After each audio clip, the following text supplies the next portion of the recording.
And welcome back to QLF, Quick Little Facts. This is your boy K Bash. This your boy B Mac here. And we are still tracking with Invincible, Season 2, Episode 7. So, Before we get into that, spoiler alert. Okay, Spoilers. spoiler. If you have not seen it, we're going to give you time to leave right now. 5, 4, 3, 2, and let's go. All right, cool. Real quick, guys. We at Quick Little Facts, we take mental health very serious, suicide very serious. Like we want to make sure we're gonna be talking about a couple things. So we don't want you guys to get the wrong idea if you hear something or whatnot. But there's a couple of situations in the episode where people are struggling with It's a little dark. death dark, and man. like the loss of loved ones, stuff like that. So I mean, it does get a little dark. So I mean, I guess we'll start off with we've got Immortal. So we got Immortal. All Yeah. right. So a little bit into the episode, you see Immortal. He's trying to quit the Guardians of the Globe. He's in Cecil's office. He's like, "Hey man, I can't deal with this. Yeah. I'm not right. Like mentally, I'm not in the game. And I'm all saying right? something. And I'm saying something about it. You know what I'm saying? Like I want to be responsible enough that as the team lead, I need to step away to get me right. Right. So Cecil's like, "Nah, you can't do that with too many people down." And really, what's going on is, he found, an equal and duplicate. R.I.P. duplicate. Right. In the comics, they explain that basically he's the only other kind of being that has experienced death to that level, Like multiple times. and like, he's right. lived through it and felt it, and so that kind of bonded them. So now without her, my man wanted hands with Alan, Right. just for being in the He damn, just roll up and just snuck for being in Alan. the atmosphere. You know what I'm saying? Just, it was on site. Yeah. You know what I'm saying? And then on Mars, he almost got the whole team killed because he was too proud to let Mark help him. Right. He didn't trust Because Mark. he didn't trust Mark. Right. And so right now he's just not in a mental space to really be the team lead. Right. And so at this point, I think he said he's gonna go back home. Cecil said where he's gonna go. He said he's gonna go back home. Now me and CJ disagree, but I said he's going back to Chicago. He thinks he's going back to Chicago. Chicago. Because man. Lincoln's from Illinois, right? I don't know what Chicago. fucking Abe Lincoln. Yeah, man. But so also we've got the guy Rick, who's what's your boy Invincible's William's best friend's boyfriend. William is Mark's best friend. William, and yeah, William's Rick boyfriend. is his boyfriend. Yeah, William's boyfriend Rick, the guy who got kidnapped by Sinclair and turned into a reanimate. Right, so they pieced him back together, and now he's dealing with these traumatic nightmares of like Sinclair cutting him open and like there being nobody that came, no hero came to save him, nothing like that. And so I guess William's trying to be there for him, but it's too much to the point to where now Rick has walked out onto a ledge. Yeah, so he goes to the highest building on their campus. Yeah. And he's like, "You think this high enough to kill me?" Yeah, and he's attempting. He's having having suicidal He's ideations, having a suicidal, having a suicidal fit there. But so I guess I guess William texts Donald. William reaches out to Donald, Yeah. and he's like, "Hey, he talked to him. Yeah, they 'cause, kind of has an idea. He works with these kind of things, Right. And basically, Donald, pulls up on him again. Donald is Cecil's guy. Yeah. He too, this episode was having some mental health issues because he was having a hard time coping with Right. the fact that he's also a cyborg. The thing is, and he's died At least 39 times that he's aware of. times. Like, and he got to. Here's the thing: he got to watch his own deaths, like on film. On film, like they had to watch them play out and watch himself get like. And I'm guessing almost those memories are still like kind of a piece of you, regardless if they wipe your memory or not. I'm guessing he's feeling. I think somewhere in the back of his mind, you feel that, So he's having a lot of traumatic, memories pop But through his the head. thing about it was he was trying to just be a good soldier. Correct. He was trying to soldier on, and he figured if he wiped his memory or had his memory wiped, that he wouldn't freeze or it wouldn't affect his performance. Right, in no the field. hesitation, yeah. Because again, we got to remember these people live in a world where you got supervillains. Yeah, they're fighting ugly. You got every kaiju. day. Yeah, You got random space aliens that'll just come, Dog. just whip people's asses. You got the fucking the Flaxons. Flaxons, they just come through time to whip your Coming ass. out of portals and shit in the middle of the You know what street. I'm saying? Dog, You got Kang the Conqueror wannabe, but we'll talk about him. Angstrom Angstrom Levy. yeah. So yeah, anyway, but yeah, so they're all having these mental breakdowns, and meanwhile we got Mark over here with Amber going on super duper dates, and he's trying to pull their relationship back together because they're also dealing with some stuff too. apart. Yeah. They're growing apart, like because He's always off on missions. She's always alone, but nobody gives a fuck about Amber. So okay, well, hold on. You got let's play devil's advocate for a quick. Fine, Jesus. So Christ. first of all, she's Fuck played Amber, by dude. the badass Zaza Beetz. Love her, beautiful. She's also in ATL, and she was Domino in Deadpool 2. Naming fucking movies. But that's not, it's fine.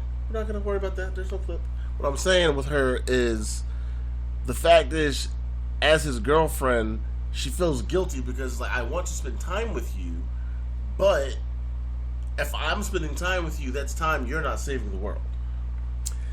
I don't give a shit. I think she's selfish regardless of whether she tried to lighten up or not. But really, when it comes down to it, they go to the date. He takes her out on the date, they chopping it up, and all of a sudden up pops that bitch Anissa, nigga. Like, when Anissa pops up, dog, she's like, Mark Grayson. Fuck, nigga. What's up? She grabbed old girl by the back of the neck, like, this your bitch? This your bitch, yo? You know what I'm saying? I'll break her neck. Come holler at me, or I'll break her neck right here. You know what I'm saying? Mark's like, yo, chill. All right. She's like, look, I'm gonna fly up here. You know what I'm saying? Come meet me. I'm gonna holler at you about your duties as a Viltrumite. Your bitch ass. So she take off. Bow. Mark's like, all right, my bad. He fly off up there, but he go put the suit on first. He gotta go put the suit on first. You know what I'm saying? She's like, I said, I just want to talk. Nigga, like, I see you got your battle gear on and shit. So they up there in the air, and the fuck was going on up there? And I think they was talking about, like, I think she was just reprimanding him for not fucking conquering the planet and shit like that so far. It was up there in the air. She was basically saying, this is in your blood. This is what you're supposed to do. She played with him no more. Like, I feel like she came in a more diplomatic way. Yeah, she came like, I'm trying to talk to you. I'm trying to talk to you. You want to save motherfuckers? Let's go save motherfuckers. Right. So she cruise, basically right? she came and before the cruise, she came and she gave him some real geopolitical facts. She was like, look, based off our studies, right, about 2 centuries, this planet will be gone with humans because we're killing it. Y'all are already killing it and messing it up yourself. Yeah. So we're, as the Viltrumite Empire, going to come in and we're going to rectify some things. If we don't intervene, you destroy yourself. If you don't intervene, you kill yourself. You're gonna kill yourself. So Mark is like, we with that. But then he gets the call from Cecil that there's a whole goddamn kaiju attacking the cruise ship. Just fucking it up. Right. So Mark now tries to use reason, and he's like, look, if you mean what you say, let me go do this. Right. And we can talk. And you won't stop me if that's... you won't stop me. You know what I'm saying? So she's like, all right, man, I'm going to come with you to see, what you really on. Yeah. So now, Mark's doing his thug thistle.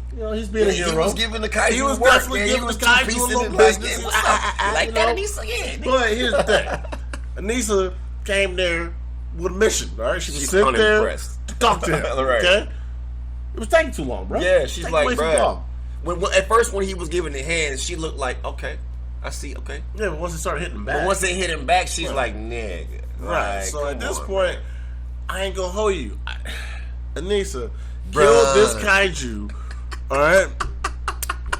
I don't usually do this, but I'm gonna be like him. Play the clip of what happens. Dog. And she kills this kaiju with, like, think about if Superman didn't hold back. Dog. And she flew straight through his mouth. Bro, blew his brains out. It's the way, no, nigga. She bushed through the nigga like, bah! But she, like, flew through him with finesse. That's the finesse of her stop, though. She flew through him and was like, who else is next? And like, the blood came, like, the blood came off of her body. The blood was like, I don't want and no part. she was clean again. She was like, because that's how fast she was. That's how fast, like, she broke the sound barrier. And then came to such a hard stop that all the blood just came off. Like, nah. Now that is power. That is like she showed you like. Well, Cecil and them said she's about, from their ratings, 18% stronger and faster. She's faster than Nolan. Yes, and that's fast because we already seen his closing speed. Yeah, so man. Like that is kind of that was kind of cool. Then she whoops Mark's fucking ass after that, right? At that point, Mark's like, nah, I'm not with it. Chill out. And she's like, okay, so let me give you an education. Bruh, and she got to work on Buddy. You should have seen the way, like, when she, like her speed, she came over with the overhand slam. After she knocked him in the air, she hit him with the smooth shoryuken under the jaw. Yeah. Bow! This nigga goes into the air. She comes up to the top, hits with the overhand Masenko Hob, like, fucking smash to the ground, right? Double hand fist to the ground. Boom, dog. When he hit the ground, the way she came by and scooped this nigga up, if you freeze the frame, you see how fucking crazy her face looks, nigga. when she scooped this nigga up, bro, just to continue to beat his like. But again, that was crazy, bro. She was stronger, so that's cool. But I gotta give my boy Mark some credit. He snuffed her a few times. He definitely snuffed her. He snuck her once. Nah, he hit her like 2 or 3 times. Nah, he hit her. I didn't think he was connecting, bro. Look at her face. Look at her face. Like, she don't even. And that's when she was like, "You dare." I saw him hit her the one time. I thought she bobbed the other two. Nah, he hit her like 2 or 3 times. I thought he missed though. Bro, we gonna roll Run it back. Okay, I think he missed. Even though that's what made her mad. It wasn't that he was hurting her. She was like, you really hitting me, you bro? Really fighting back right now? Dang, dang. But so anyway, that does not go well. She warns him that who we think she just warns him that someone's coming. She tells him that if you don't get with the plan, someone else is going to come and they're going to wipe the world out. Now I think it's conquest. We think that it is conquest. That's me. Yeah, I also do think that it's conquest. You guys tell us who you think it is, and we'll run a little poll, man. We'll see who wins. But I think we all kind of know it's probably going to be conquest, right? Like, but So that's the end of episode 7, but then we got the small cutscene of the homeboy Alan pulls up. You know what I'm saying? He just over there texting his bitch on the phone and whatnot in space. All of a sudden, the ship drive by. Boom. And that's got General Craig in them in it. Yeah. And so it needs to fly out and get the banging with Alan. Alan realizes that, hey, this shit. Yeah, so like she rolls up and she gets stole on him, and Alan was kind of like, hold up. That really didn't hurt as much as I hurt thought a lot it would. more than the last time when his eye was out of his fucking head. When they knocked him in the sea. Yeah, that was awkward. But so here's what happened. Nolan got taken to prison. I don't think we all remember that happening when they were on Thraxa, right? So he got taken to prison by the Viltrumites. So he is in the Viltrumite jail. And that is where Alan is trying to go. So him flying past, that was all planned by Thetis. And so now that he has tricked Anissa into taking him into the ship, he can now reunite with Nolan, and they can start talking to him about the Coalition of Worlds. So that's where it's going to go if they're following the comic